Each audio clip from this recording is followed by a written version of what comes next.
bestellen wir nachher einfach eine Runde Getränke. Ja, ich komme da nicht zum. Also müssen wir nichts sagen.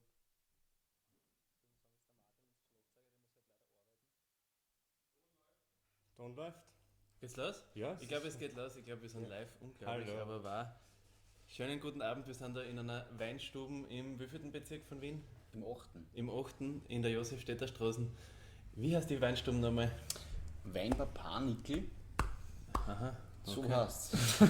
Mit 91, Josefstädter Straße 91, wir machen da jetzt voll die Werbung für diese Weinstuben. Es ist nämlich sehr nett da. Wir dürfen da ganz allein sitzen, damit es schön ruhig ist.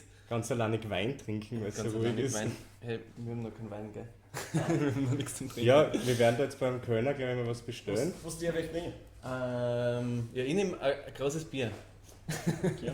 Passend zur Weinstube. Ich werde den Hauswein nehmen. Das wird recht gut sein. Ja, liebe Leute, wir haben heute Schmafu hier bitte. Die haben vor kurzem jetzt wieder 2 Musikvideos herausgebracht. Der Luke da neben mir, hallo Luke, ist ein gebürtiger Judenburger und ist mit uns in die Schule gegangen. Deswegen sind wir schon seit Jahren beste Freunde. So ist, deswegen dürfen wir auch da sein wahrscheinlich.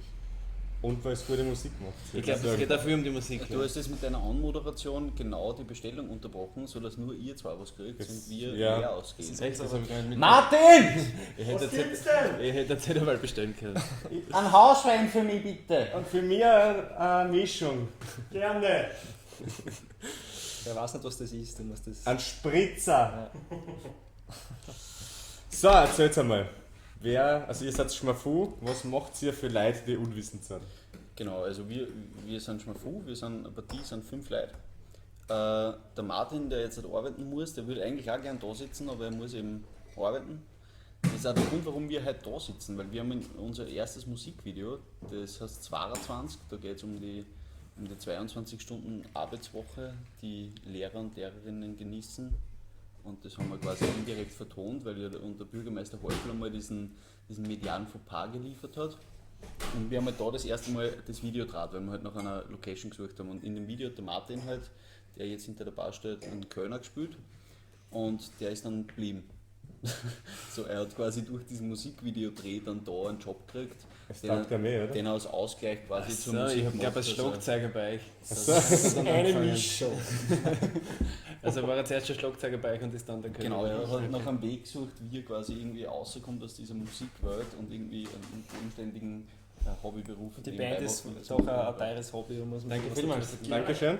Dann prost einmal ein Eis. Grüß Sie. Danke für die Einladung. Ja, Bitte. gerne. Wir werden das Freut jetzt uns. glaube ich öfters machen mit Leuten. Einfach trinken und reden, bevor man eigentlich nur so, Öffentlich trinken. so fade Interviews irgendwie führt, dass man so zusammensetzt, so in einer Couch, Ledercouch.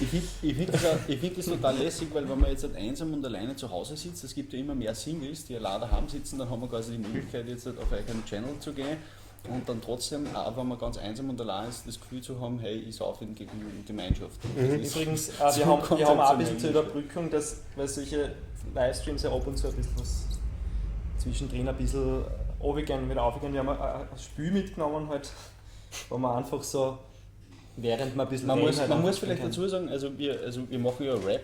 Also es ist nicht wirklich ein Hip-Hop musikalisch, aber es ist Rap und die Rapper kooperieren ja immer mit Labels und so wollen wir Lacoste indirekt auf uns aufmerksam machen, dass sie uns vielleicht sponsern, dass wir auch wirklich ein bisschen mehr Style in das Ganze reinkriegen visuell.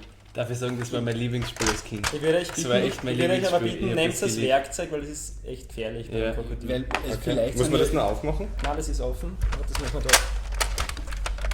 Aber ich weiß nicht, wie das geht. Ich glaube, so ist es richtig jetzt. das ist halt die Wer von Variante. euch kennt das eigentlich? Das Ich war glaub, echt jeder. mein verdammtes Lieblingsspiel. Das ist von jedem das Lieblingsspiel. Aber ich habe das klar nicht Ich gehabt, meine, muss ich mir hat es ganz immer ehrlich voll sagen. fertig gemacht, weil irgendwann macht er halt die. Aber ich muss sagen, Maul das zu, Ding, gell? das ist eine neue Version, du brauchst ja eben diese Share, weil sonst hast du Das immer hat ja früher auch schon eingedruckt. gebraucht. Also ich habe immer Nein, so früher, eingedruckt. also es gibt ja diese Version, wo man eingedruckt, Ach, da musst du ziehen, oder? genau, also das ist die okay. Variante Ja, Nummer musst du sicher schon für auserzählen, ja. Gitarristen und Pianisten. Dass die Der Philipp Variante- Schafer schreibt uns Prost. Übrigens, liebe Leute, wenn ihr da in den Live-Chat reinschreibt, wir können da mitlesen. Wir geben euch gerne Antworten zu all euren Fragen oder zu irgendwelchen Aufgaben, die ihr uns Außer vielleicht unsere gibt. Privatadressen. Das ist das Einzige, was Privatadressen. wir Wir können jetzt einmal testen, ob auch ihr Antworten auf unsere Fragen gebt. Also, hallo Philipp Schafer, wie kennst du die Knackquatschen-Leute? Mal schauen, ob da jetzt etwas kommt. Es sind 45 Sekunden Impedanz, das haben wir extra so eingestellt, damit der Stream nicht ruckelt und in HD darf. Du hast 45 Sekunden. Toleranz. Du hast 45 Du hast 45 Sekunden, seht ihr 45 Ohm in Bedarf. Also, ganz. Wundert euch nicht, falls wir ein bisschen länger für die Antwort brauchen. Das liegt an der Ich mach Technik. mir das schwer. So, ich fange jetzt einmal an, okay? Und ich frage Ich nehme da so wieder, einen Backen wie kann man sich Jazz und Hip-Hop vorstellen?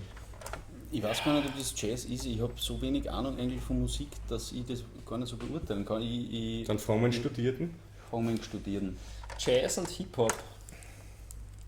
Da möchte ich gar nicht so allzu viel dazu sagen, weil dann irgendwelche Leute, die gescheiter sind als ich, sagen, nein, das stimmt nicht. Okay. Jazz und Hip-Hop ist ein wichtiges Ding im Leben, das jeder kennen muss. Okay. Und ihr habt das... Können muss, meine ich. Und ihr habt das jetzt Können in oder kennen? Können. Ja. Also, Ihr habt das jetzt in eurer Musik das zusammengeführt und noch Funk- und Blues-Elemente dazu dann. Und Ich glaube, dass das so, also so wie es jetzt klingt, ist eigentlich eher Zufall, weil angefangen hat es irgendwie damit, dass meine damalige Freundin, die hat eine Hausübung machen müssen für Fadi und Medientechnik studiert und die haben eine Band recorden müssen in einem Studio und die haben keine Band gehabt. Übrigens, ich muss kurz unterbrechen, für denjenigen, der verliert, passiert nichts. okay. Und auf jeden Fall haben die eine oder wir lassen die Leute, die jetzt zuschauen, entscheiden, was genau, derjenige was tun muss. passieren, genau. Und die haben halt eine Ausbildung machen müssen und halt eine Band aufnehmen und haben keine Band gehabt und ich kann ein bisschen Gitarre spielen, nicht wirklich, also so wie der Lukas circa so gut. und ich habe dann irgend so einen 3-Riff-Akkord irgendwie geschrieben und dann haben wir halt eine Nummer gemacht aus und sind wir ins Studio gegangen. Und sie hat den Martin irgendwie indirekt kennt über Connections, also unser heutiger Chefkönner und Schlagzeuger von der Band. Und der war im Studio und wir sind dann irgendwie in Kontakt geblieben mit Martin, also ich und der Martin. Und dann ist halt irgendwie gewachsen und es sind immer mehr Leute dazugekommen und jeder hat irgendwie komplett einen anderen musikalischen Background irgendwie und jetzt klingt es jetzt so, wie es klingt, aber das war weniger irgendwie Kalkül wie Zufall irgendwie. Und die Schmafu haben jetzt, wie gesagt, 2 Musikvideos rausgebracht. Das eine heißt Kaffeetschal, das war jetzt gerade vor 4 Tagen, glaube ich. Gell? Ich habe es mir gerade vorhin angeschaut, das ist einfach großartig. Also, so eine Einstellung für das ganze Video, so wie bei uns bei Schwarz-Weiß beim Video. Und es geht um Kaffee, schaut es euch an. Ein bisschen Zucker ist auch dabei, glaube ich. Und ein bisschen Milch. Schaum ist dabei, Milch und Schaum, genau. Ja, Satz, es ist ja, wir haben das ja bei uns in der Band auch gleich mal am Anfang gehabt, dass man in so Musikvideos gleich mal ein bisschen eigentlich masochistisch wird. Weil man sich ja selber überhaupt nichts scheißt, dass man sich jetzt alles ins Gesicht schmiert und so. Wir haben uns damals mit Farben überschüttet bei unserem allerersten Musikvideo. Ihr habt jetzt euch mit Kaffee und Kaffee-Obers, was Maresi? Ich weiß gar nicht, das war das Billigste, was man... Nein, das war Milch, ganz normal. Das war ganz normales Milch, ganz normale Milch. Also der Philipp Schäfer hat übrigens gesagt, er kommt aus Judenburg und wir, also Knackwatschen hat dort ein Konzert gehabt und das habe ich mir eingezogen. Ah, okay. Sehr cool. Schaffer. Wann war das? Das ist schon länger her? Jetzt hast du wieder eine Minute. Ja, jetzt hast du wieder eine Minute Zeit für deine Antwort. Also, Philipp, sollen wir da ein Getränk bestellen, das wir dann so herstellen, dass du quasi wirklich inkludiert bist in die Runde? Da- Aber schnell trinken, sonst wird's warm. Andi sagt, guten Tag aus Deutschland. Deutschland, wer verliert, singt, live ist live. Der Manuel irgendwas sagt, derjenige muss einen Backelwein trichtern. Das Wort. Ich glaube, ich weiß Aber in es. der Weinstube gibt es, glaube ich, keinen Backelwein. Also wir müssen jetzt, wir haben noch mal 2 Zähne im Lacoste Krokodil drinnen und das wird jetzt richtig spannend. Dani, Ich bin dran. Chance Also das Gefühl, dass 50, dass du verlierst. Ich mache das sogar über Kopf. Oh!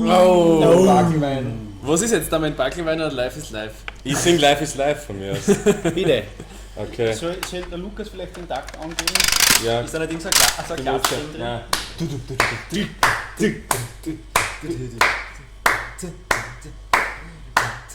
Na na na na na. Life. Na na na na na. Life is life. Na na na na na. Ihr habt schon 4 Facebook-Likes weniger.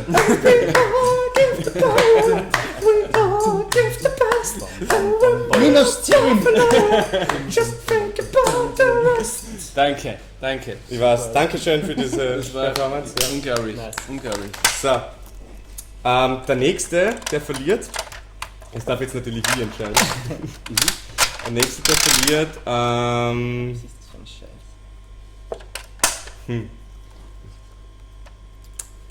Der verliert, würde ich sagen. Der trinkt aus. Der verliert. Der trinkt direkt aus. Okay, der gewinnt. Der gewinnt, ja. Passt.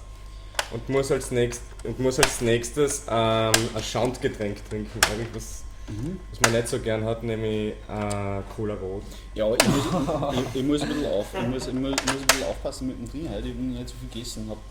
Die Hispanik ist auch übrigens ein super Lokal, wo man gut essen kann. Martin, habt ihr noch Karten heute? Natürlich. Bestell mal was. Jetzt habe ich auch eine Frage an euch. Ja, Ihr frag habt mal. ja eure letzten Videos, ihr habt ja auch selber gemacht, oder? Da Wir ist ja haben irgendwie- alle also eins eigentlich. mit dem Moritz Dörflinger, ja? Dörflinger. Geiler Dude. Aber die anderen habt ihr auch selber gemacht. Und ihr habt ja einmal ein Video mit einer fetten Firma gemacht. Also mit dem. Ja, mit der SAE Wien war das in Zusammenarbeit. es war keine Firma, es war eigentlich Ja, es war ein Projekt von Projekt. der SAE. Ja. Aber von dem her, fette Firma, dass es professioneller war als das, was wir machen. extrem. Ich war nämlich auch dabei. Ich Du kommst auch voll im Video, gell? Zweimal. Du bist im Bei den Disco-Teil. 20er Jahren. Disco-Teil und bei den 20er Jahren bin ich dabei. Also, Ja. das war echt saulustig eigentlich. Da hast du den, Bei gute alte Zeit war das übrigens. den Rockstar-Fame geschnuppert.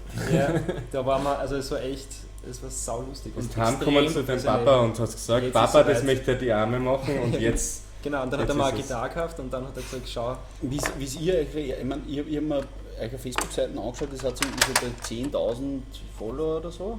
Oh, so irgendwas, ja. schier. Ja, und, Ja. Was ich euch gefragt, also was nämlich bei uns irgendwie witzig war, wie wir dieses Halbbild gemacht haben, also ich glaube, ob das bei euch halt auch so war, man macht so ein Musikvideo, nimmt die erste Nummer auf und das ist ja ein Klassiker, dass man von sich selbst dann einmal denkt, so Alter, bin ich geil. Weil man sich gerade mit seinem eigenen Lied so beschäftigt hat und man denkt sich, yes, das ist fett. Und man denkt sich, Alter, vielleicht ist das der Durchbruch. Und dann jagt man es online, Nix. nix. Und dann steht, war das bei euch auch so? Schmafu Hausmannskost. Geil. Geil. Bitteschön. Eine Na, Fruchtzweig. bei uns war dein Leben und das ist eigentlich schon von Anfang an, also wir haben gerade da so eine Phase gehabt, was ziemlich durch die Decken gegangen ist, glücklicherweise. Also da haben wir eigentlich eher Schwein gehabt. Es war eher dann später, wo wir jetzt dann beim zweiten Album gesagt haben, Ja, und die Musik gefällt uns selber so gut, das Album taugt uns so gut, eigentlich müsste es größer werden, als es vorher war. Und eben, das war nicht so. Aber habt ihr so, wie lange gibt es euch jetzt? 7 Jahre. 7 Jahre. Aber wo würdet ihr sagen, dass so in der Zeit quasi euer persönlicher Zenit war, wo ihr das Gefühl gehabt habt, so hey, jetzt geht am meisten, oder ihr seid da vielleicht nicht? Ich glaube, das sind wir noch nicht. Ich muss ganz ehrlich sagen, wir Aber haben. bis jetzt waren es mehrere, kommt mir vor. Mir kommt, Es ist so ein Auf und Ab. Ja. Dings, oder? Mir kommt echt vor, dass es Band auf dem, Contest. im Sommer so Geschichten gibt, weißt du, wenn du am Frequency spielst oder wenn du am Novarock spielst, dann denkst du, ah geil. Ihr habt ja gespielt, oder? Mhm. Frequency haben wir 2012 gespielt, Novarock voriges Jahr. wen Und da habt sind dann habt's verzahlt? Wir haben sogar am Novarock letztes Jahr Geld gekriegt, dass wir dafür spielen. Mhm. Wahnsinn, oder? Wahnsinn, wir haben wirklich. Nein, aber das sind Geld immer so bekommen. kleine Phasen, wo du denkst, wo so ein Schub ist, wo du denkst, oh cool, jetzt kann es so weitergehen. Aber es ist dann oft, natürlich in der österreichischen Musikszene, dann schwierig, da auch das zu halten. Jetzt fällt es auch, weil ich stelle mir es halt irgendwie so vor, weil bei uns gibt es noch nicht lang. Irgendwie. Bei uns ist es irgendwie so dahingegangen, eigentlich immer so langsam stetig irgendwie bei auf zu dem niedrigen Level, wo wir jetzt sind. Ja. Und Du, bei uns hat einmal bei euch ganz wild der Neid ausgesprochen. Da ist unser Schlagzeuger in den Proberaum gekommen, wir haben gerade probt und haut auf den Tisch und sagt: Was? Wir schaffen es 3-mal im Jahr, dass wir in Deutschland spielen. Und schmafo, da gibt es jetzt 3 Wochen und wir spielen schon in Rumänien. Was soll denn das, gell? Ich bin ja wieder in Rumänien. Und da denkt wir sich, spielen heuer wieder in Rumänien als Headliner und wisst, wie wir den Gig gekriegt haben. bitte erzählst das, damit der Bernie wieder zufrieden Nein, Bernie, ist. wenn du jetzt zuschaust, hör zu, weil das ist, also das schaffst du auch. Herzu, nimm dein Handy aus und Ja. drück auf Download, nämlich du brauchst das App Tinder. Wir haben den Gig nämlich wirklich über Tinder. Ich habe so in meiner Songtext-Recherche beschäftigte mich halt auch irgendwie mit neuen Phänomenen. Ich habe ein Lied angefangen zu schreiben, das heißt Tindermann. Und Okay. das war quasi nur zu Recherchezwecken, haben wir das runtergeladen. Ja, genau. Und habe dann eben so ein Tinder-Match dann gehabt. Und das ist, wenn man nach rechts wischt und dann das gleiche Gesicht kommt, wie es vorher war. Und mit der haben wir dann getroffen und die ist halt eine Rumänin gewesen. Und die hat halt in Rumänien Connections eben auch in die Bandszene reingehabt und hat beim Festival in Rossmann ist die irgendwie involviert gewesen in diese Management-Sachen. Und die hat gesagt, sie suchen nur deutschsprachige Bands, weil Rossmann, das ist bei Sidio dort und das ist eine deutsche Region. Also die haben relativ viele deutschsprachige Leute dort und wollen halt dann so kulturellen Austausch machen in dem Romerdorf. Und dann sind wir da hingefahren und haben in dem Romerdorf auf diesem Festival gespielt. Und Super, Martin. da gibt es einen Film dazu, also auf unserem YouTube-Channel. Warte mal, wenn wir ganz kurz dürfen, den werden wir auf der, und die tun mir immer schwer, mit der Seiten, es muss über mir sein. Da werden wir verlinken. Da sieht man die schauspielerischen Skills von Lukas, von mir und von den anderen. Und ja, mal schauen, also vielleicht Goldene Palme nächstes Jahr. Vielleicht. Wie bist du eigentlich auf die wahnsinnige Idee gekommen, dass du uns Gobeln gibst? Ja, dann merkt man, dass ich doch nicht so cool bin. Lukas, Ich krieg den Rest nicht mehr. Aber es hat geschmeckt, oder? Hat eigentlich irgendwer Fragen an Schmafu oder an uns? Ist eigentlich nur bei online? Fragt, wer seid ihr bitte? Ja. Das ist ja dann die Erinnerung. Hast du ein Salz? Wir haben noch Zuschauer. Ja. Wie ist denn eigentlich bei euch euer Festivalsommer? Möchtest du auch Salz dann? Danke, ich bin schon fertig. Digga, machst du das so jetzt? Unser Festivalsommer, ja, der ist total ausgebucht. Wir haben zwei Gigs, Wir oder? spielen 2 Festivals. Lukas? Glaubt ihr, dass österreichische Bands am Festivalsommer zu unterrepräsentiert sind? Naja, das Ding ist das, wir haben ja extrem viele Festivals angeschrieben, so ist ja nicht. Das Ding ist einfach das, wenn du als Band, der jetzt nicht gerade irgendwie einen berühmten Namen hat, so wie Knackquatschen zum Beispiel, dass der einfach, ja, du kommst halt in den Vertal eine von denen und fertig aus. Und wenn du keine Booking-Agentur oder sonst irgendwas hast, kannst du auf gut Deutsch scheißen gehen. Und deswegen, also wir haben wirklich, was haben wir angeschrieben, 50, 60 verschiedene Festivals, es ist nichts zurückgekommen. Null. Gar nichts. Also wir haben so das Gefühl gehabt, das ist für uns irgendwie auch gerade so ein Lernding. Also wie rennt dieses ganze Game irgendwie und wie connectet man es mit Leuten und braucht man wirklich unbedingt eine Booking-Agentur oder kann man es theoretisch auch selber machen. Und da war eben das, also dass auf so Initiativanfragen einmal sich gar keiner meldet, was irgendwie verständlich ist. Weil ich meine, rein wirtschaftlich gesehen hast du halt als Band keinen wirtschaftlichen Gegenwert, wenn du nicht Leute ziehen kannst. Und das können wir de facto außer in Wien nirgends. Und das halt irgendwie mal so zu erkennen, das ist okay, das wissen wir jetzt, dass das so ist. Und das ist halt irgendwie der Plan, dass wir schon in die nächsten 1-2 Jahre was das betrifft, irgendwie uns noch besser aufstellen, mit anderen Bands uns noch besser connecten, vielleicht gemeinsam mal irgendwie eine kleine Tour oder sowas oder ein paar Gigs organisieren oder vielleicht auch mal eine Booking-Agentur irgendwie als Kooperation und Land ziehen, die uns einfach da helfen und ja, mal schauen, ob sich das ergeben wird. Es ist wahnsinnig schwierig, man hat halt eine Prozentquote oft, was man zurückkriegt. Wir sind manchmal auch frustriert, was das betrifft, aber was wir halt gelernt haben, also jetzt besonders in den letzten 3 Jahren hat es extrem so entwickelt, dass Veranstalter einfach Bands nehmen, die sie wollen. Also die haben schon im Vorhinein, wenn sie ein Festival machen, die Einstellung, ich will genau die Band, die Vorstellung, nicht die Einstellung. Ich will die Band haben und die Band haben und die Band haben. Und dann ist das Line-Up fast voll und dann schreiben noch 100 Bands hin und von diesen nehme ich dann vielleicht auch noch wen rein. Also ich verstehe es von Veranstalter-Sicht her Vollgas. Und auch nämlich das, was also rein wirtschaftlich, also so die Bandszene an sich ist halt einfach wirtschaftlich, steht einfach schlechter da. Du hast einfach einen Haufen Leute, die mitfahren müssen und wenn du elektronisch jetzt, wenn nimmst der auflegt oder der elektronisch produziert und einen DJ macht, dann hast du eine Person. Das kannst du auch für die Person schon einmal rentabel machen. Wenn ich jetzt ein Labo auflege und 100 € am Abend kriege, dann ist das okay, aber oder 200 €, dann wird es auch schnell einmal lukrativer zu machen. Aber wenn du halt mit 5 oder 6 Leuten aufgereizt oder nein und dafür quasi 1 Stunde Programm liefern kannst, versus wem der elektronisch 4 Stunden auflegt für dasselbe Geld. Das ist ja logisch, dass das irgendwie nicht hinhaut. Also das verstehe ich irgendwie und ich glaube halt, dass man halt viel einfach selber machen muss. Also so nicht darauf warten, dass die Leute sagen, hey, ihr seid so. Spielen.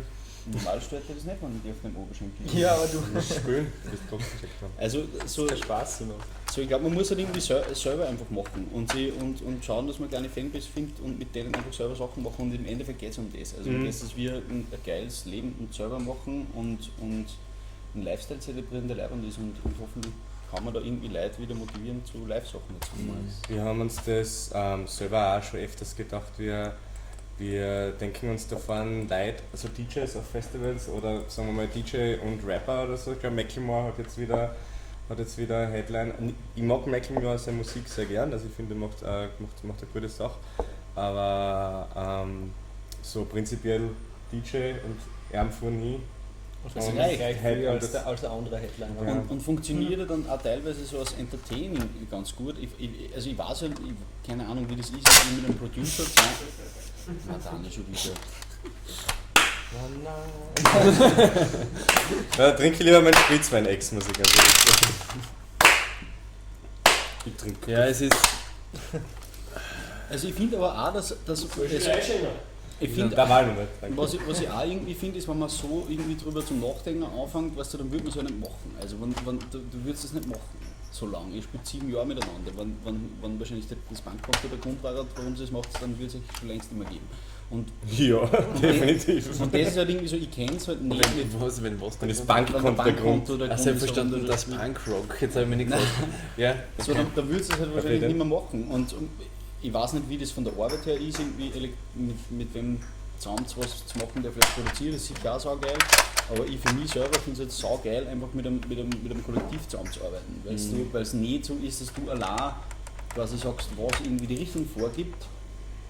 Was glaube ich oft bei diesen Rap-Geschichten stark ist, wo einfach der Frontman, der Rapper steht im Vordergrund und im Hintergrund wird viel über eine Online-Szene, werden Beats gekauft. Du kannst dann online Beats checken von ein paar Plattformen, paust es zusammen, schreibst den Text drüber und das theoretisch ein Album. So, cool. und das ist halt schnell zum Umsetzen, hat wirtschaftliche Vorteile und es geht ja auch nicht unbedingt um das, dass du jetzt ein Kollektiv bei Hip-Hop vermarktest, aber ich finde das beim Machen und bei der Auseinandersetzung mit Musik total geil ist, vor allem für mich auch, weil ich habe keine Ahnung von einer Live-Musikwelt.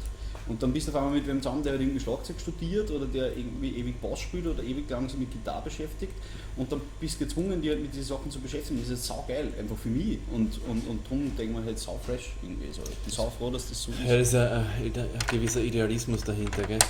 Also bei uns ist es glaube ich auch so, sonst hätte man das nicht seit 7 Jahren machen.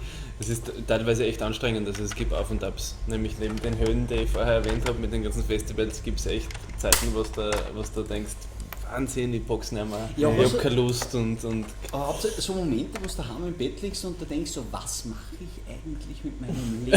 Ja. Weißt du, was tue ich eigentlich? Dann hast du irgendwie so Homies von dir oder alte Schulkollegen oder so. die Kinder, sitzen Top-Job. Kind, Top-Job, Haus. Haus, so, ja. Kohle und, Ja, aber wie ist das ganz ehrlich? Genau, das habe ich mir auch schon öfters gedacht. Ja. Ich denke mir so, schau mal, wir haben jetzt die letzten 7 Jahre, muss man sagen, jeder von uns zumindest 40 bis 50%. Das darf das schreckt mich. Jeder von uns hat sicher 50% seines Lebens in die letzten 7 Jahre für Knackwatschen investiert und sagen wir mal, Urlaube abgebrochen, Beziehungen sind teilweise dran gescheitert. ja, es ist so arg. Einige oder? Beziehungen. Einige Beziehungen sind dran gescheitert. Dann ist zum Beispiel das Geld ist natürlich auch investiert worden. Also kommt ja auch nicht daher, dass wir jetzt sagen, okay, wir kriegen jetzt einen Plattenvertrag und einen Lappenvertrag und können uns davon unser High-Quality-Leben leisten. Nein, wir müssen natürlich auch unsere Seiten teilweise selber kaufen und so. Aber was ich trotzdem extrem sick finde, oder für mich persönlich halt irgendwie so, dass man geht jetzt so durch sein Leben durch, macht eine Schule oder Ausbildung Da oder kommt das denn raus? Also hast du dann gerade also dann? Ja, das ist schon wieder ein Nein-Game. Entschuldigung. und hackelt halt irgendwie so und meistens ist es halt irgendwie so, dass der Job oder so, das deckt dann einen Teil ab von dem, was ich machen will und das kann cool sein oder weniger cool, egal. Aber dass du irgendwie was hast, was du wirklich sagst, und da mache ich jetzt genau das, was ich machen will. So genau das, was ich machen will und wurscht, ob das andere geil finden oder nicht, das ist was so in sich eine totale Befriedigung Du darfst ruhig Befriedigung sagen. mit sich bringt. Wir lachen Ich glaube, alle. böses Wir Wort. sind nicht im USK. Und das ist halt irgendwie so nice. Und das Gefühl, das wir heute jetzt gerade haben, uns gibt es ja nicht lang, ist einfach so, hey geil, wir fangen irgendwie, Martin und ich fangen an, dann wird es immer mehr, dann kommt der Lukas dazu, der jetzt weniger Bereicherung wie Lost in den meisten Fällen ist. Es geht nicht mehr um Befriedigung. Nein, ich bin nur die oder? Bereicherung, weil ich der Einzige mit der Kuh bin, so schon mal aus. Deswegen bin ich in der Band. Du zahlst immer. Ja, jetzt Du würdest ja noch viel mehr Geld haben, wenn du nur so viel Geld für deine Barbiere ausgibst. Meine Damen und Herren, Lukas Heimgartner heute für Sie mit neuer Schnauze. Frisur. Warst du beim Papier? Oder hast du das daheim selber Das gemacht? habe ich selber gemacht, deswegen schaut es auch nicht so. Also, Er ist hauptberuflich Volksschullehrer, kann mit einem Lineal umgehen. ja, mit so einem kleinen Titel lineal. Hey, bitte, beide von der Pädagogik da. Also, Oh, hey, ich bin auch Lehrer. bist du auch Lehrer? Nein, nun nicht, aber bald. Ja, bei mir ist gleich. Also ähnlich. Ja. Ich bin schon Lehrer. Ja, liebe Leute, diese Menschen werden eure Kinder unterrichten. Hallo! Spaß. Ja, jetzt spielt's weiter. So, ja, du bist schon wieder dran. Und du bist so redselig heute. Der redet immer so viel, so Wahnsinn. Ja, komm, weil ich. Es ist voll lustig, du sitzt, ich finde ja das, weil wir haben euch ja gefragt, ob ihr das heute auf das Lust hättet und wirklich einen Plan hinter den Knackwatschen Livestreams gibt es ja eigentlich nicht, weil im Endeffekt das Thema baut sich irgendwann jetzt immer unter der Woche zusammen und dann fragt man halt wen, hat der Zeit und dann setzen wir uns zusammen und sagen so, ja, machen wir das und jetzt sitzt mir da, ihr habt euch ein bisschen was überlegt, wir haben uns ein bisschen was überlegt, aber eigentlich was jetzt passiert, ist eigentlich wurscht. Ja, aber was man auch dazu sagen muss, also wenn der Lukas sich was überlegt, Hat Hand und Fuß. ins Grün und hat nicht genug Zehntel. Das ist mein Job. Das ist der Job. Wir haben uns ja nichts überlegt, das Leute habe ich zu zufällig, unterhalten. das habe ich immer mit. Aber was ja cool ist, diesen Channel, seit wann macht ihr den? Wir haben jetzt halt die 6. Folge heute, also seit 6 Wochen machen wir das jetzt. Und jede Woche? Jede Woche immer am Montag Darf um man 20 Sex bei Uhr. euch im Livestream Ja, sagen? das darf man. Ja, Befriedigung auch. man darf auch Analverkehr bei uns im Livestream sagen. Aber am Anfang war es mehr waren einmal 3, 4 Pilot-Folgen, also Pilotfolgen, wo wir geschaut haben, wie funktioniert das eigentlich. Weil wir haben uns am Anfang echt nicht Seid leicht wahrscheinlich so getan. draufgekommen, eine Stunde mit wem geredet und dann draufgekommen, hey, vergessen Kamera rein. Ja, Hey, können wir das nur mal reden jetzt? können wir das bitte noch einmal machen? Aber wir haben gesagt, wir wollen irgendwie nicht mehr über Facebook eine Menge an Leuten erreichen, die sich vielleicht gar nicht so interessieren für unsere Musik oder für uns, sondern wir wollen über YouTube und über unseren Image-Newsletter Leute direkt erreichen, die wirkliche Fans sind, also denen das wirklich gefällt, was wir machen. Und ich glaube, diese paar Leute, die jetzt online sind wirkliche Fans und denken sich, hey, sie wollen sich das echt geben, diesen ganzen Scheiß, was wir da reden eigentlich. Vielleicht sind es Und dann ist man vielleicht nur 30 von 40 Minuten online oder 10 von 40 Minuten, ist auch lustig zum Mitschauen ein bisschen. Ich finde es auch, ich ziehe mir jetzt Philipp Schaffer, bist du noch da? Aber man hat einfach, glaube ich, Der Gregor scrollt nicht wie ich denke Ja, die ganze Zeit, ach so, der da steht die steht. ganze Zeit irgendwie über das Gleiche und alter Schwede. Du Lukas, ich stelle dir das da auf, dann sieht man das ein bisschen mehr und dann Jimmy, schaut das weg. so, ich habe mir gedacht, das kommen Ich habe mir heute keine einen Händler Kommentare. gemacht, übrigens am Noschmarkt. Es sollte eine Strafe für euch sein, nicht für uns. Was? Nein, und wir haben diesen YouTube-Channel, wir möchten den sehr ausbauen, weil ich finde, YouTube ist, ein Facebook-Like ist eines der billigsten Sachen Nur ein bisschen. nach irgendwem anderen, das es auf der Welt gibt. Nein, Facebook-Like ist ja ja, endlich hast du damit. Jetzt habe ich da verloren, ärgerlich. Du musst austrinken. Ein Facebook-Like ist wirklich eines der schnellst vergebenen Sachen, die es gibt. Ich drücke auf Like und Aber dann... wir haben trotzdem nicht viel. Ja, Warum haben da, wir hey, was für das, also wir haben, wie lange braucht dass wir über die 1000 kommen? Ein Jahr. Sagt jetzt nichts Falsches. War schon länger, glaube ich, oder? Nein, uns gibt es War 2 nicht. Nein, Jahre. du, Unser das war Bands- nach Ich habe Local ganz Heroes. Judenburg angeschrieben. Das war nach Local Heroes erst. Unsere Bandseiten gibt es seit August 2015. Okay. Kurz vor Ja, und dann wirst Und du über die bei uns was 1000 dann auch circa in der Zeit. über die Wir haben, 1000 glaube sind wir heuer oder letztes Jahr kommen schon, oder? Im Dezember. bei uns keine war Ahnung. nämlich, wir haben angefangen im März 2010 und im Juni, oder im Mai 2012 haben wir Local Heroes gewonnen. Und wie wir den gewonnen haben, sind wir knapp vor die 1000 gewesen und kurz darauf danach sind die 1000 gekommen. Ja, irgendwie ist es voll geil, weil man halt irgendwie, weil man eigentlich nicht wirklich abhängig ist jetzt von anderen Leuten oder Medien oder Magazine oder so. Aber Außer von Robert Fröhmann. Ja, Das ist der Krone-Musik-Redakteur, Chef. Wie heißt der? Robert Fröhmann. Robert Fröhwein, wenn du zuschaust, ich wollte schon immer mit der Kronenzeitung kooperieren. Das wäre mir so wichtig.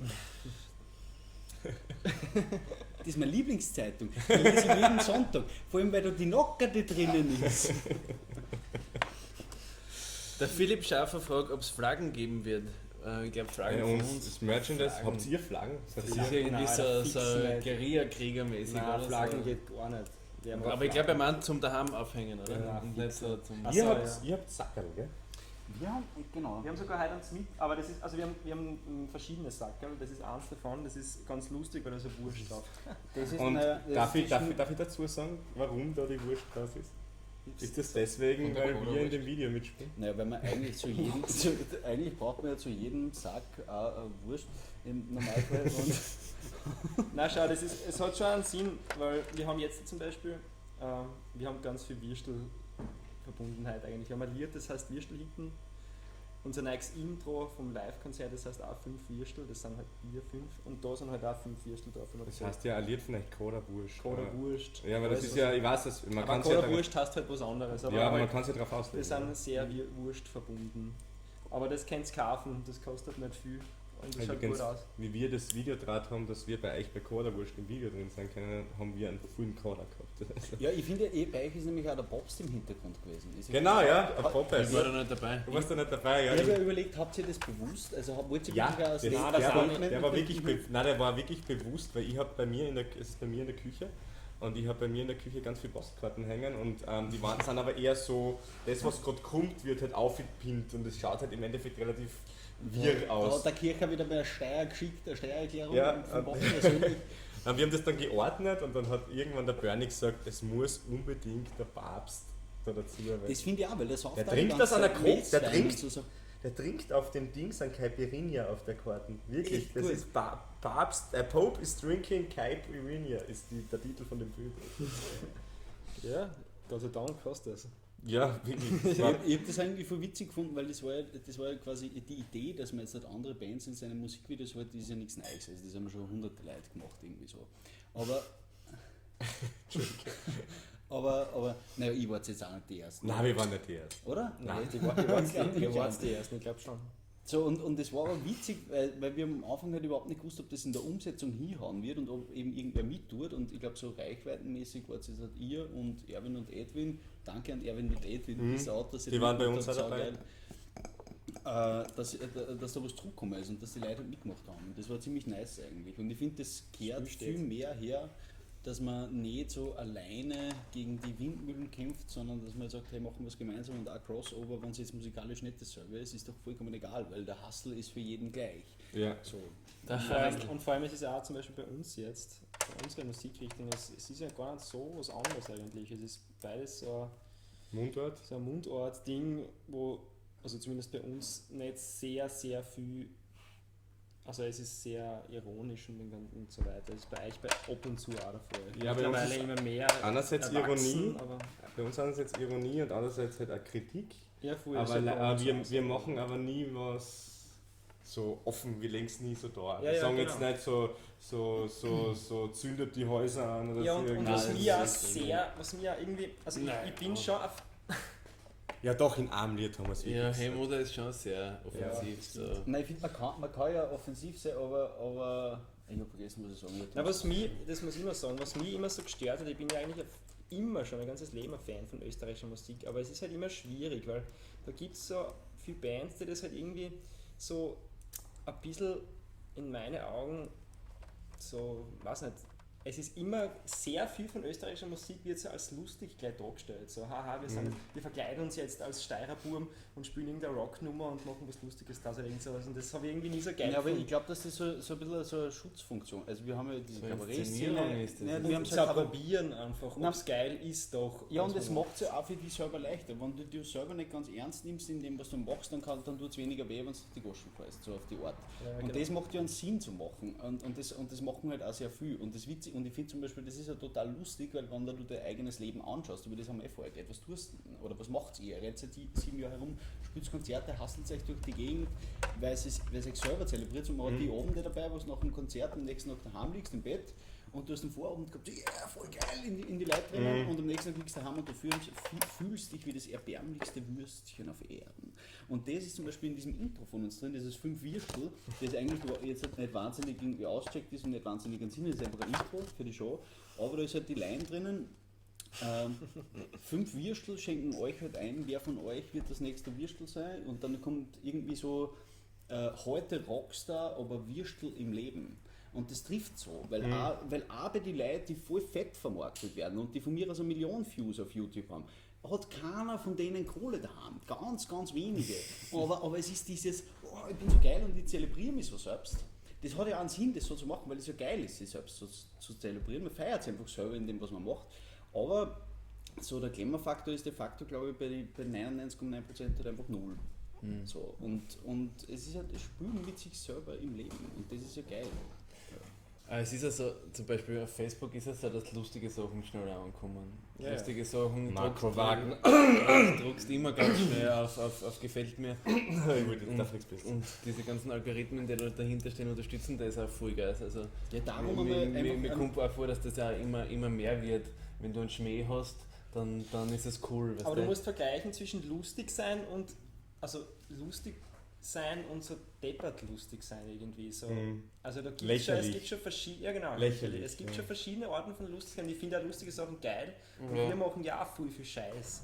Und ich weiß, was das ganz, ganz viel Leute und das absolut nicht lustig finden oder nicht verstehen, was wir machen, weil natürlich ist es ein eigener Humor oder sonst was. Aber ja, ich weiß nicht. Darf ich da kurz einhaken, weil das hat mich nämlich, du bist der Lukas, ist ja bei uns aus der, Ja, genau. ist ja bei uns aus der Gegend. Ja, voll, das Und wir haben uns damals, wir haben ja deine vorigen Bandprojekte auch mitbemuttert.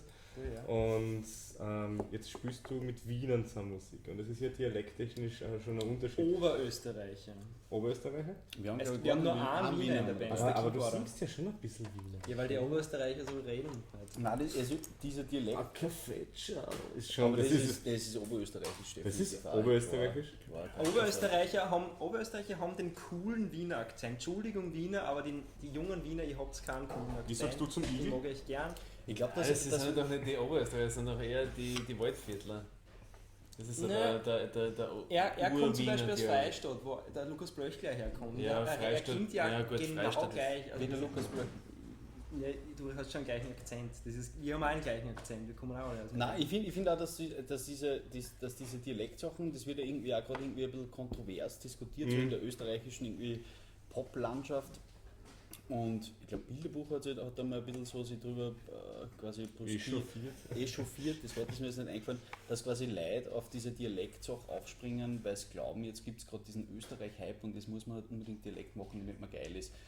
Genau das machen wir. Also wir glauben, dass jetzt Dialekt in den nächsten Jahren voll durch die Decken gehen wird und genau deswegen machen wir Aber das Lustige ist auch das, wie ihr gesagt habt, ich weiß noch genau, wir sind im Fiesta gesessen und ihr habt gesagt, wir machen jetzt eine Band und die Band heißt Knackwatschen und er hat zu mir gesagt, ich spiel da drin Harmonien. Ich hab mir Und gedacht, das ist der Punkrock. Gregor spielt Harmonien. Und das ist Punk, und wir machen Punkrock. Und dann habe ich mir gedacht, ja, geil, habe ich mir gedacht, aber Dialekt ist jetzt halt, macht halt jetzt schon jeder. Und das macht jetzt aber eben, ist es jetzt noch immer so groß oder noch viel größer nämlich und deswegen. Bei uns Aber das waren war damals vor 8 nicht Jahren, viel. 7, 8 Nein, ich Jahren. habe aber damals Damals so hat es den Gefühl Gavalier gehabt- noch gar nicht so gegeben, oder?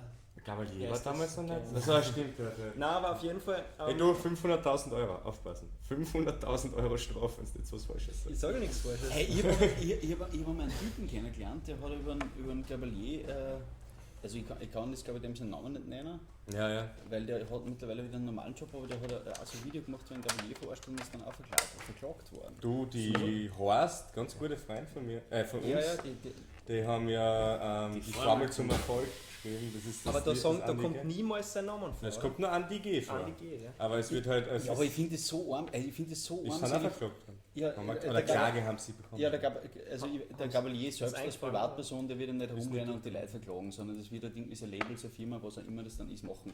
Nur ich finde halt irgendwie sowas zu machen, finde ich in diesem Größenverhältnis einfach nicht okay. Weißt du, wenn ich selber einfach quasi Superstar bin in meiner Szene und dann gibt es irgendeine kleine Band, So, warte mal. die sich also drüber lustig machen und dann muss ich klagen. Das ist halt schon wow. Super. Ich bin gerade voll verarscht worden. Ja. Darf jetzt muss ich was fragen. Ja, voll. Anscheinend haben wir dir vor 8 Jahren erzählt, dass wir dieses Projekt angehen werden. Ja. Was sagst du jetzt dazu? Wie ist die Entwicklung Es war lustig. vorangeschritten? Darf Weil- ich kurz noch sagen, dass du damals ein ziemlicher Prolet warst? Ja. Darfst du. Darf Ja, ich den auch kann noch man ein kennen. bisschen? Warum Ein war er- Spritzer. Warum war er Polit? Ich habe euch ja nicht verurteilt, deswegen, dass ihr das macht. Ganz und gar nicht, oder? Ich habe mir einfach gedacht, so, okay, Soll ich das machen, weil du kennst dich da anscheinend Jetzt- nicht aus. ich habe einfach gesagt, dieses Mundart-Ding ist jetzt schon im Kommen und ich habe nicht gesagt, dass es okay, springst darauf. Ich habe einfach gesagt, gut, dass er es macht, weil das ist eine richtige Zeit, habe ich mir das gedacht. Und wir haben ja, wisst ihr das noch, wir haben eigentlich den ersten Gig, den habt ihr mit meiner ersten Band zusammengespielt, beim Rock-Kunst- und Technik-Spielberg, Ja. wo wir mit Jimmy Girls to Funky dann gespielt haben und ihr vor uns. Wir haben wirklich um 18 Uhr gespielt und Ein Slot vor uns. wir haben, glaube ich, 5 Lieder gespielt. Ja, 4 oder War ein 5. Vorbild Ja. von dir, oder wie? sie waren Vorband von mir, die waren sogar 3 Mal Vorband von mir. Ja. Aber auf jeden Fall waren da dann mit uns insgesamt, was waren denn, 12 Leute im Publikum? Das kommt schon hin, gell? Wenn es Viel waren nicht sogar nicht. 13, ja, wenn's nicht 13 waren. Ja, Und mehr auf als jeden bei Fall- einer Release-Show. Ja, stimmt, ja. Ah ja, Release-Show am Donnerstag. Machen wir das nachher, machen wir das Okay. im Abspann. Nein, aber dann, da habt ihr noch eine andere Besetzung gehabt und ich habe es damals schon sau geil gefunden und ich muss auch sagen, ich habe damals gesagt, hey, der Bertel soll jetzt singen, weil der singt voll geil. Ich finde das irgendwie. Und dann habt ihr das gemacht. Jetzt tu nicht so Arsch rein. Nein, Das ist ja und kein dann habt ihr das Arschgeil, gemacht das ist und eine ich habe Anekdote. euch immer extremst supportet, weil das einfach immer schon sau geil war. Und dann, Das ist arm geworden. nein, und ich habe einmal gesagt, eigentlich ist es schon geil in so einer, ihr habt es mir eigentlich dazu gebracht, in so einer Österreich-Mundart-Band zu spielen, weil ich da drauf gekommen bin, dass man da echt viel geilere Sachen machen kann, als wenn es Englisch singt. Also zum man, Beispiel. ich muss jetzt dazu sagen, der Lukas sagt das jetzt Schau, wir auch haben wen nicht. beeinflusst, Dani. Wir haben wen Ja, beeinflusst. wirklich, Nein, ich hab's aber, mich aber der beeinflusst. Lukas sagt das jetzt nicht nur irgendwie aus Höflichkeit, wenn wir da gerade im Facebook-Livestream sind, sondern YouTube. ein YouTube-Livestream.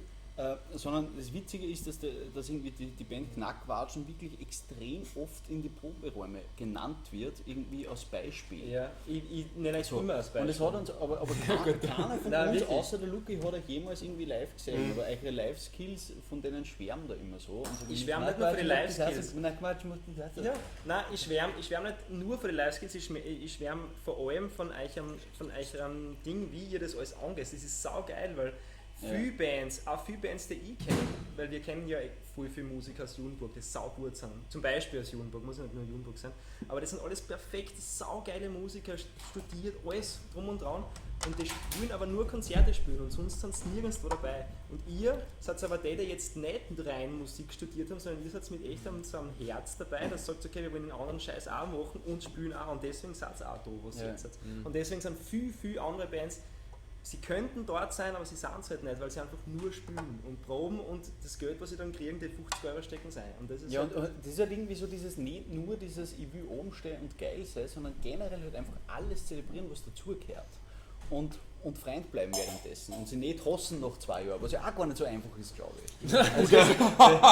Das ist die schwierigste Aufgabe an dem Ja. ganzen Ding. Am ganzen Business, glaube ich. Es ist wirklich bei uns, hat es auch schon Krisen gegeben, muss man ganz ehrlich sagen. Also, aber wir mögen uns teilweise trotzdem noch. Aber es sind wirklich, ich kenne genug Bands, die zerbrochen sind, wo teilweise Leute mit verschiedenen Egos drin Meistens geht es ums Geld oder um Zeit. Geld oder Geld, Freundinnen und Zeit. Ja, und, Freundinnen oft wirklich. Freundinnen und Zeit ist meistens das Gleiche. und was glaube ich auch irgendwie Bei schwierig dir. ist, wenn Freundinnen und Geld ist bei manchen auch so. wenn Leute unterschiedliche Sachen wollen von einem Bandprojekt. Also wenn jetzt einer sagt, okay, ich will das alles Vollgas zelebrieren und einer sagt, nein, mir reicht es eigentlich, wenn ich halt ab und zu mal oben stehe und spiele, weil dann verteilt sie die Arbeit nicht. Dann machen irgendwie 2 Leute viel mehr wie alle anderen und da bin ich jetzt sau froh, dass zum Beispiel bei uns in der Partie, dass sie echt super geil ganz von selbst irgendwie eingespielt hat, wer welche Sachen macht und jeder halt irgendwie das macht, was er auch irgendwo kann. Ja. Und das ist dann auch ein bisschen eine Zufallssache, dass halt jeder dann irgendwie seine Skills ein bisschen woanders Aber hat. Ihr ich muss seid da ja- dazu ist- sagen, Entschuldigung, im Laufe der Jahre entwickelt sich das auch. Also wir haben das am Anfang auch gesagt, bei uns läuft das super smooth und keine Ahnung was. Und jetzt ist wieder so, dass dann wieder einer mehr macht und einer weniger, weißt du? Einfach je nachdem, wie gerade die Lebenssituation ist. Also es ist Ich habe echt nicht leicht, da den Ausgleich zu finden. Also, Aber wie ist es bei euch so? Denkt ihr über eure Zukunft nach oder macht ihr einfach dahin? Oder sagt ihr so, ich will in 20 Jahren will ich auch noch Knackwatschen haben und dann noch mit 3 Alben mehr draußen? also meinst du damit jetzt persönliche Zukunft oder Knackwatschen Zukunft? Persönlich und Knackwatschen gehört ja zusammen. Also, Die persönliche Zukunft würde ich mir schon mit Knackwatschen weiter vorstellen können. Immer, muss ich sagen. Also nicht immer, aber ich würde mir jetzt schon vorstellen können, dass ich jetzt in 8 Naja, Jahren stell immer dir vor, du Knackwatschen mache. spielst mit Ja. 70 Jahren vor 100.000 Leuten zum Beispiel im Stadion. So dann wie kannst du schon- Stones, ja. Ja, genau, dann kannst du schon vorstellen. Aber ich glaube, dass ja dann irgendwann einmal so dieser Übergang kommt, wenn du merkst, okay, jetzt breche ich körperlich ein und ich darf das alles irgendwie nicht mehr. Das hat der Keith Richards auch gedacht und schau ihm an, Ja. bitte. Nein, ich glaube, es ist mehr so ein Lebensphasending. Also bei mir waren jetzt schon öfters Momente, wo ich mir gedacht habe, boah, eigentlich hätte ich mich lieber auf meinen Job konzentrieren und weniger Musik machen. Und dann gibt es wieder Momente, wo es umgekehrt ist. Also, keine Ahnung, es ist schwierig. Aber es ist nicht nur das Körperliche, das glaube ich gar nicht. Ja, und würdest Aber du- ich glaube, so viele von uns haben zum Beispiel gesagt, der Chris und der Bernie, das habe ich zum Beispiel im Kopf, mit 30 spiele ich sicher nicht mehr. Ja. Wenn ich 30 wäre, höre ich auf. Ja. Ja. Und das ist jetzt aber bald. Ja, Also das ist schon sehr bald bei denen zwei auch. Bei mir ist auch nicht mehr so weit hin. Also keine Ahnung, was dann passiert. Nein, ich muss ganz ehrlich sagen, also ich widme ja sehr viel, ich widme mein Leben lieber der Kunst als dem Beruf, ne, also mal so. Und schön Ausdruck. Es war Schön Ausdruck. Ja. eine schöne Aussage.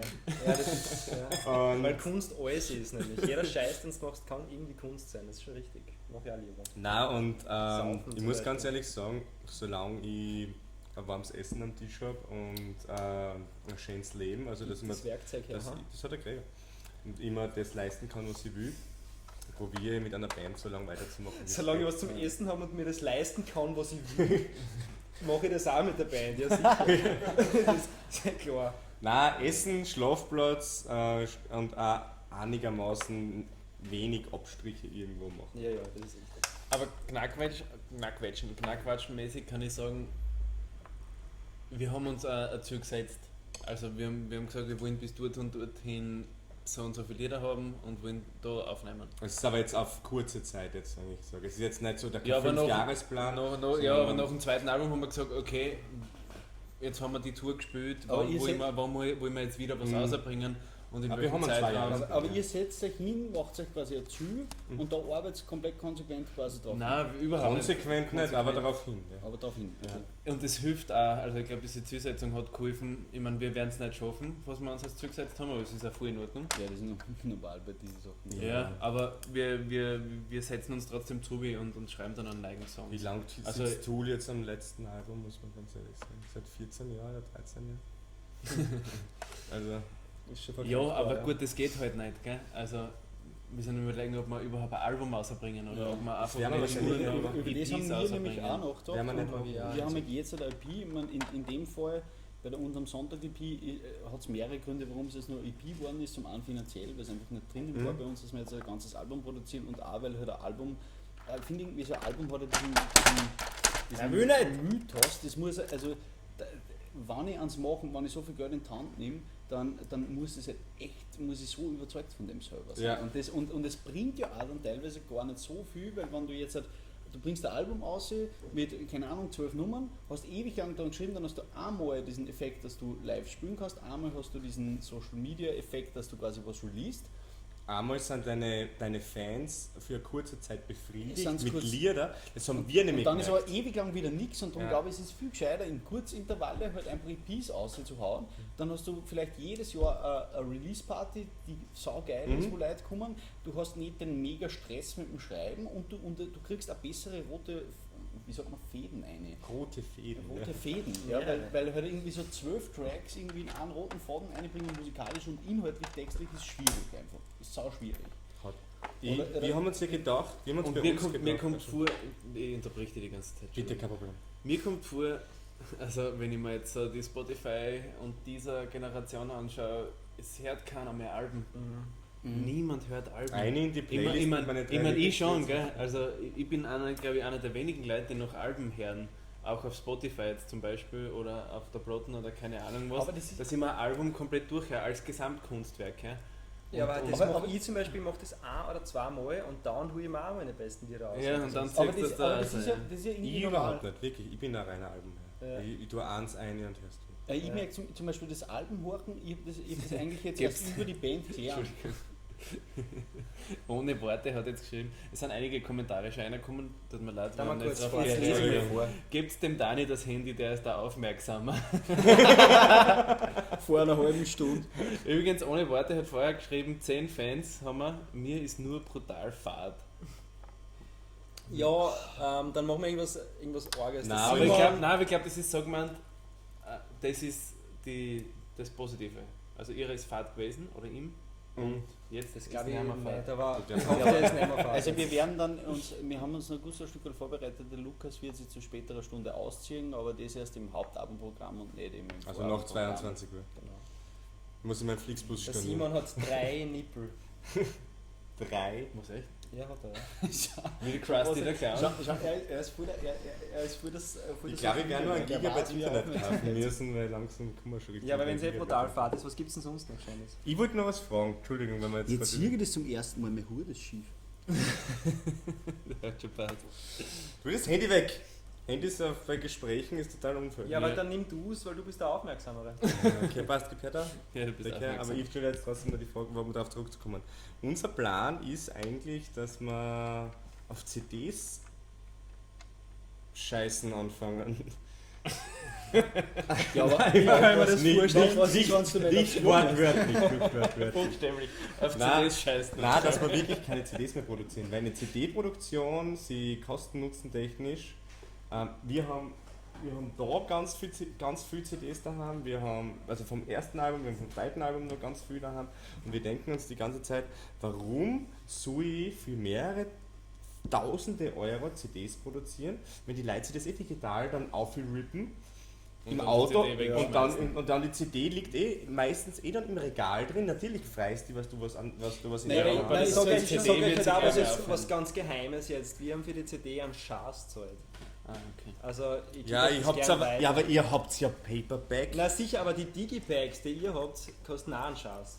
Ja, die kosten aber mehr wie ein Paperback. Also ich finde, Ja, aber- aber Sleeve, wenn's- Entschuldigung. Nein, das, das das, stimmt das, schon. das, Jetzt- ja, tu das nicht schlecht, Nein, aber- Lukas, das hat eine Million. Aber, Aber wenn von ihr der sagt- Menge her, also wenn man einfach zu viel produziert, glaube ich, Nein, vielleicht wenn ihr sagt, werden ihr wir trotzdem scheißt mal auf die produzieren. CDs drauf. Oder wir werden... Ich glaube, es kommt auf die Größenordnung darauf an, wie viel Leute du halt irgendwie erreichen kannst und was für Auflagen du irgendwie gedenkst weiterzubringen.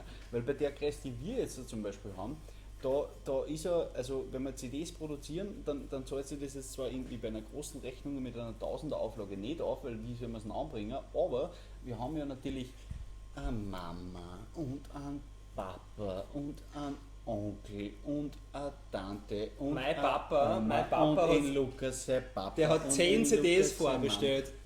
Danke dafür. Und- das ist schon mal, und das ist das schon mal ist- 1%, und- nein, und 10%. Das ist quasi so eher, also Oder die CD ist ja eher so der Legitimationsgrund für die, weil wenn ich meine Mama jetzt sage, meine Mama ist, ich weiß gar nicht, Wie alt bist du? über 60, ich bin 27. Also bist mein Jahrgang. So dass wenn ich meine Ist das Mama dein sage, Jahrgang, oh oder Mama, was? ich mach das und das und das und das und das Deiner und dann gehört sage ich, ja und dir. das bin ich online auf Spotify, das ist ja der komplett wurscht. Aber wenn ich der dann das so hingeben kann, der Klassiker zu Weihnachten, dann sagt die, toll, der hat eine CD gemacht. Und das ist ja cool. Dann hört sie es an und dann Also- sagt sie, okay.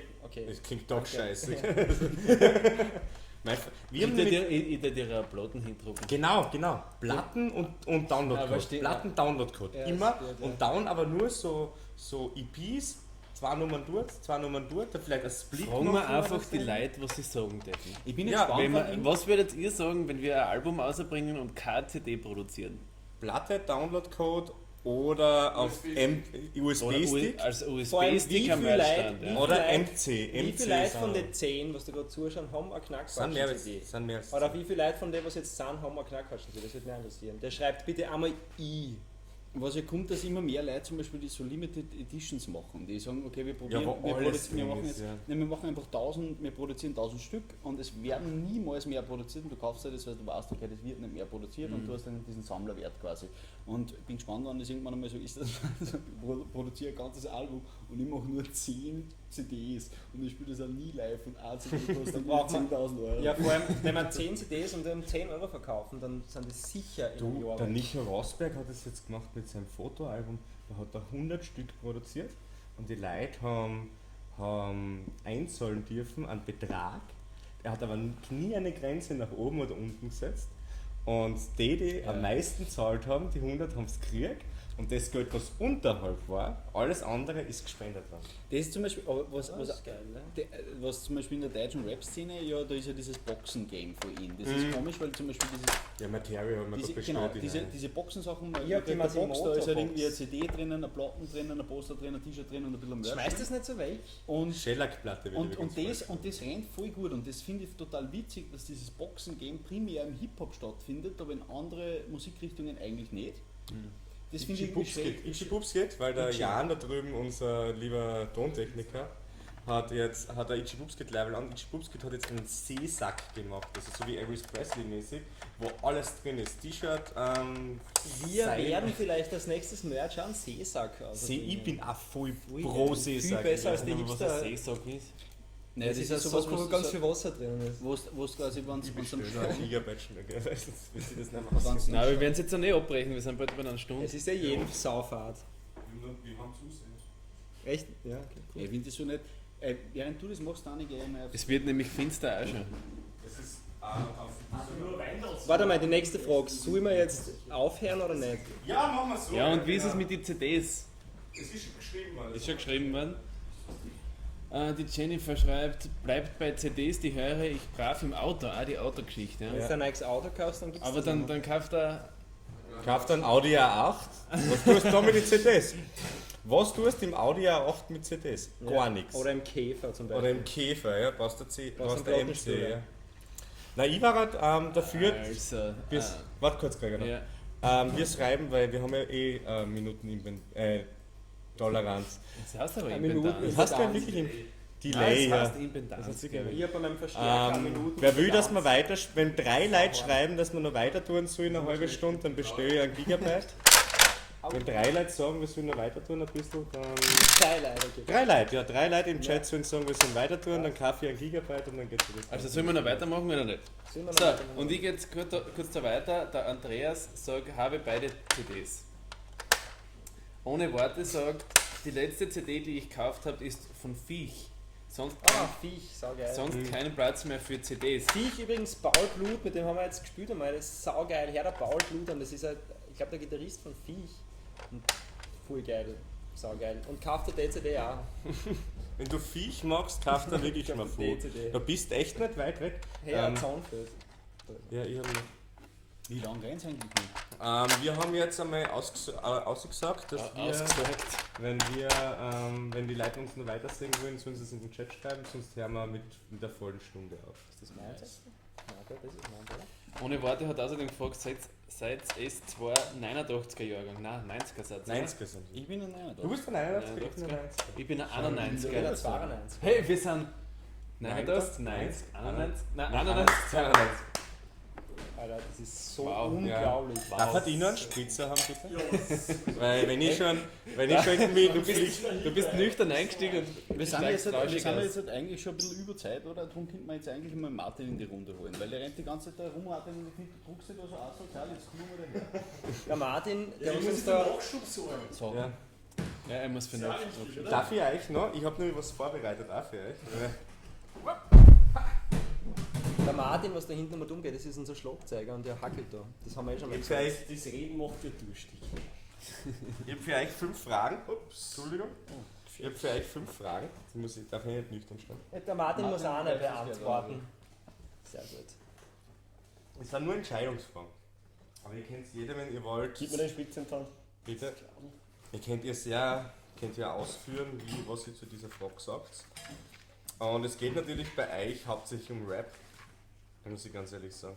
Jetzt Aber, muss ich 2 Finger Also, um nochmal drauf einzusteigen, Da darfst du auch mal. ich habe das letzte Single Kaffee gehabt, ihr seid Schmafu und das ist jetzt 5 Fragen. Nein, nicht so.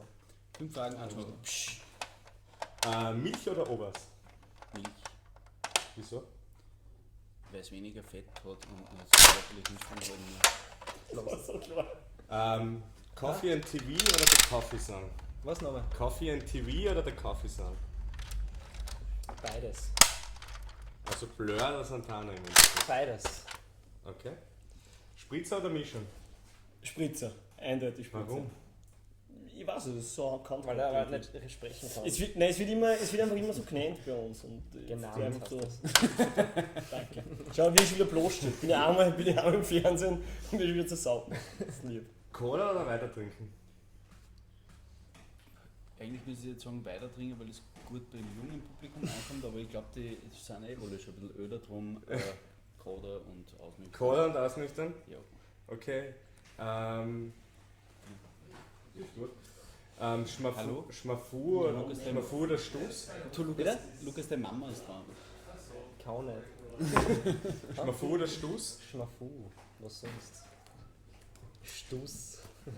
Habe ich jetzt offizielle Ding gefunden, leider. Okay. Oder Gott sei Dank, keine Ahnung. Ich hab gewusst, was es heißt. Ja, Also, sicher, es gibt einige Menschen, die nicht wissen, was das heißt, und das ist aber nicht bundeslandabhängig übrigens. Was Schmafu? Schmafu, ja. Das wissen So sehr ein viele Schmafu. Leute Das ist nicht, ein was Schmafu. Ja, ja, Das aber ist es ja wissen so eine- extrem viele Leute, so eine was es Bezeichnung. nicht, was es heißt. Kennen das unsere deutschen Freunde eigentlich? Andi, kennst du das? Schmafu? Die Band kennst du jetzt. Haben wir 3 Jahre, weil sonst beenden wir diese Farce. Wir haben weiter. Also ohne Worte, Andreas, Michael, Jennifer, weiter. Was Ja, die dann Jennifer, bleiben wir der dann- war Fahrt, oder? Und die Tessa Schnegger hat auch geschrieben Das und auf ist- Facebook hat uns die Sarah Eid auch noch geschrieben, wir sollen auch weitermachen. Also, Dann machen wir noch. Nein. Da müssen wir jetzt so machen, Besser. liebe aber wir Theresa, haben scheint derzeit Kurs 3 an den Zuschauer. Stadel. liebe Theresa, liebe Sarah Eid und wer auch immer als Dritter in der Runde ist, wir machen nur dann weiter, wenn wir jetzt dann auch verfolgen können, dass Schmafu Auf Facebook geliked 3 wird. Likes dazu kriegt. Genau, ja, das machen wir dabei. Nein, das Café-Channel jetzt die Tausender-Marke durchbricht. Vielleicht haben sie es schon geliked. Komm. Haben sie es ja, wir kennen die, ja. Seine Schwester, Sarah Eid, ist ein Simon seine Schwester. Hallo. Achso, die schaut jetzt gerade zu, oder wie? Ja, Die ist gerade in Korsika auf Urlaub normal. sie hat sehr Und viel die, Zeit die, sowieso der, und schon. die Tessa ist. Ah ja! Und auch von der Mama, weitermachen. Hey Sarah, alles Gute nach Korsika. Wir machen da echt eine Family-Geschichte, oder? Ja, ich glaube wirklich, das wird eine der schlimmsten Inzest-Folgen, die wir je gemacht haben. Aber das ist ganz ehrlich sagen. Übrigens, Übrigens Inzest, ja. der Freund von Simon, seiner Freundin, ist der Stoker Mann. Ich Den hab- kennst du aus Jugendburg, oder? Wirklich? Ja. Der Es ist nicht der Freund von meiner Freundin, der Freund von meiner Schwester. Ja, von der Schwester. Stoker Mann ist Wir das sind- Freund von deiner Schwester? Wir sind in Freistadt gewesen beim Radio. Auf einmal gehe ich rein ins Haus, steht der Stocker Mani vor mir und ich habe mir gedacht, Hey, der Bertel ist gerade online gegangen anscheinend. Was schreibt uns Eine Stunde später. Weingarten, Hallo Scheiße, Bertel. Servus. Um 8 Uhr gehen wir normalerweise online. Bertel, unser Sänger ist online gegangen. Weiß nicht, hast du schon mitgekriegt, Sommerzeit? Nein, okay. Bertel, ich habe jetzt einen Camper. Wirklich? Das ist nur für den Bertel jetzt. Ja, wirklich. Lukas macht gern. Hey, der Bertel ist gerade in Deutschland anscheinend. Das heißt, wir haben, glaube ich, mehr Zuschauer aus Deutschland als Österreich. Als Fragen wir mal, ob er schon Deutsche gesehen hat. Bild ist weg. Oh je. Das Bild ist weg, fuck. Oh, Achso, Okay. Okay, mach eine kurze Pause. War nur mein Akku. Ich habe noch 20%, den können wir noch ausschöpfen. ja, jetzt hören wir dann auf, oder? Nein. Jetzt sagen wir noch kurz was an, nämlich euer Live-Konzert. Ja, das ist sau nett. Genau, und wir machen ganz kurz ein Overview, Sagen wir- was die nächsten Tage passieren wird. Okay. Das ist wirklich wichtig. Geht's schon wieder? Ja, geht schon wieder. Also ihr spielt jetzt wann? Am Donnerstag? Donnerstag, 8.6. B72. EP-Release Party und am Sonntag heißt übrigens und am Sonntag, obwohl es am Donnerstag stattfinden wird. Und am Sonntag ist eine Geschichte durch einen Sonntag, den eigentlich jeder wahrscheinlich kennen sollte, mit allem Leid, was so an einem Sonntag irgendwie nach einem heftigen Samstag so in einem drinnen ist. Ja. Weil es ist nämlich der Coda wurscht. Generell. Der Coda ist wurscht, beim Café-Chat ist immer Coda. Zur Info ist B72 ist in Wien, Ja, weil Das das haben wir wissen glaube ich ja noch alle. nicht dazu gesagt. In Wien, am B72, ja, sicher. es ist zum Spielt Beispiel. ihr woanders auch noch? In Deutschland? In Rumänien? In Rumänien spielen Rumänien wir. spielen Und wir- in Freistadt spielen wir auch. Schau, die Tessa schreibt bitte, Café-Chat ist ziemlich cool. Sau cool. Gönn da ein Kaffee, Charles. Ja, fix. Oder eine Mischung, so wie ich. Ein Spritzer. Ja, das ist mir wurscht. Was will ich noch sagen? Wie schaut's, wann Release ist ja Morgen? Bertel, geil. Nein, ist auch am 8.6. Am Donnerstag. 8.6., Genau, am Donnerstag im B72 ist Release Party, schaut vorbei, das wird richtig dicker Shit werden. Also die Vorverkaufstickets sind schon alle weg und wir glauben, wir konnten es vielleicht sogar schaffen, dass die hinten komplett voll wird. Also schaut Ich komm vorbei, gell, übrigens. Saugeil. Und Wie das viele wird Vorverkaufstickets habt ihr aufgelegt? Ich glaube 10. 60. Naja, im Endeffekt sind es um die 80 geworden, aber es wird eher. Ja, das wird ja voll geil. Es gibt da nur ein Gewinnspiel. Wir sind dort, oder? Ich schon vorbei. Wenn man das Café-Video shared mit dem Hashtag Café, dann kann man nur 2x2 Tickets gewinnen für die EP-Release-Party, genau. Und es wird ganz viel Interessantes vorkommen. Wir haben ein Feature mit, wir haben ein Rap-Feature drinnen. Habt ihr Young Earn dabei? Bitte. Wir haben Das wär so geil. Money Boys dabei und Eminem und Tupac ist auch dabei. Ja. Und wir haben sogar Kanonen. Ich sage euch nicht welche Kanonen, aber wir haben Kanonen. Was, Nein, das es wird auf jeden Fall Konfettikanonen. Na, so Piratenkanonen. Ach so, okay. Es Das wird auf würde jeden man Fall meinen eine sau anschauen. coole Party, weil einfach lauter Freundeskreise zusammenkommen und jeder kennt dann meistens wahrscheinlich jeden über irgendein Eck. Und wir wollen das Ganze halt größer machen. Übrigens- So groß wie geht. Ohne Worte hat geschrieben, Herst, jetzt hast du mal 4 Likes gekriegt und es schafft es nicht, dass ihn auch kein lodert. Ja, es tut uns leid. Das ist nicht unser Ja, das Ding, Problem ist, dass vom Apple Netzwerk. das leider nicht schafft. Scheiß Apple. Einen Adapter auszubringen, wo man einerseits das Signal ausschießen kann, aber auch Strom einleiten Wenn du kann. da so einen billigen Schaß kaufst, Strom dann aus, kann man was- Strom ein, Strom ein, Signal aus. Signal aus. Geht nicht. Ist Und einfach dann sind hast du sie nämlich so eine unfähig. lange Impedanz auch noch, gell? Ja, Das ist ein Wahnsinn. das ist aber absichtlich. Das Ich ist glaube, absichtlich. es wird schon sehr musiknerdig, wenn du so Begriffe wie Impedanz Ja, die mir Impedanz falsch Wir haben vorher gestritten, ist es Impedanz Das oder heißt ist ja es wirklich Nein, Inventar. das heißt nicht Verzögerung. Impedanz. Das ist Toleranz, keine Ahnung, ja, Verzögerung halt, ja. Zeitverzögerung. Ja, aber die ist absichtlich eingeschaltet. Nein, das finde ich gut. Das ist cool. Ich habe nur Impedanz noch mal sagen wollen. Abschließend dazu, wir werden euch einladen, dass wir vielleicht mal ein Featuring machen, glaube ich. Würde mir nämlich ziemlich taugen. Ja. Würdet ihr da auch damit machen? Sausig wäre natürlich, wenn wir das Ganze live zelebrieren konnten. Also wenn wir uns, weil ihr habt ja eine fette Bläserkombo am Start. Genau. und so, wenn Wir mal borgen irgendwie- euch unsere Bläser für ein Lied und ihr borgt uns die. Weil der Rest bei unserer Band ist eh besser als Wir- bei euch. Ja, also so ist natürlich immer müssen wir schauen, was kommt. Und wir sind Heißt auf das, jeden dass der Fall Bertel offen. nicht gut singt, oder Wir wie? sind auf jeden Fall offen für. Hat man das jetzt in dem Sarkasmus Das hab ich nicht ausgekehrt? Oder? Nein, ich hab das jetzt so aufgenommen. Das heißt, dass Bertel, ich nicht gut singe. ich finde, dass du gut bist. Das Also, heißt, dass ich nicht gut singe. Andi und Jenny haben gesagt, sie liken Schmafu nur, wenn ihr sie grüßt jetzt. Ja. Hallo Andi und hallo. Jenny. Ich will eigentlich die Jenny grüßen. Nein, ich Du hast grüße gerade Jenny. Hallo Andi gesagt. Ja, weil eigentlich beide. Hallo Andi und hallo Jenny. Ich hoffe, euch geht's gut. Schaut zum EP-Release. Ja, ich Ja. bin release. Fix. Schaut So, Denkt man das? Nächste warte mal, Woche. jetzt darf- CD. jetzt- Schau mal, die CD, CD. ja. Oh, den Das haben wir ist schon die CD. gehabt. 8.6. nur am Sonntag und am Sonntag von Schmafu wird released. Wir sind. So, jetzt sage ich was zu Knackwatschen, da gibt es nämlich auch noch. Wir haben gestern Nee. ganz viele Live-Konzerte veröffentlicht, das heißt ganz viele Live-Daten. Ich Mit glaub, einem es sind- wunderschönen Foto von ihm. Mit einem Ja. schönen Foto von Da mir. kennst Ich glaube, es sind 15 an der Zahl, oder 12 Davon oder 10. 11 im Juli. Im Juli spielen wir 7, das heißt, irgendwo findet es uns sicher. 7 an der Zahl. Wir gefallen uns schon sehr, wir haben schon wieder sehr vermisst, das Live-Spielen. Am 24. Juni geht es los in Trofeiach und dann am 14. Juli in Wien, bitte. In Bach. In Wien, bitte. Aber ich finde Dann wichtig- startet morgen der Vorverkauf auf Ö-Ticket. Das wollte man nochmal. Genau, Bescheid sagen. so ist es. Und wir werden nächste Woche ist wieder eine kleine private Session. da. Latenz! So heißt es. Danke, Bertel. Das hat der Das Jan hast du die jetzt ganze Zeit sicher gesagt, googelt, oder? oder? Also Das nein. ist sicher googelt. Und nächste Was, Woche ist wieder eine Latex? private Latenz. Live-Session. Und übernächste Woche sind die lieben Horsts. Im Bilde, aber nicht live. Und irgendwann Ende Juni ist alles Usi-Fest in Graz und das wird ganz spannend für unsere Bandmitglieder. Also nicht für mich, weil ich tue nur moderieren.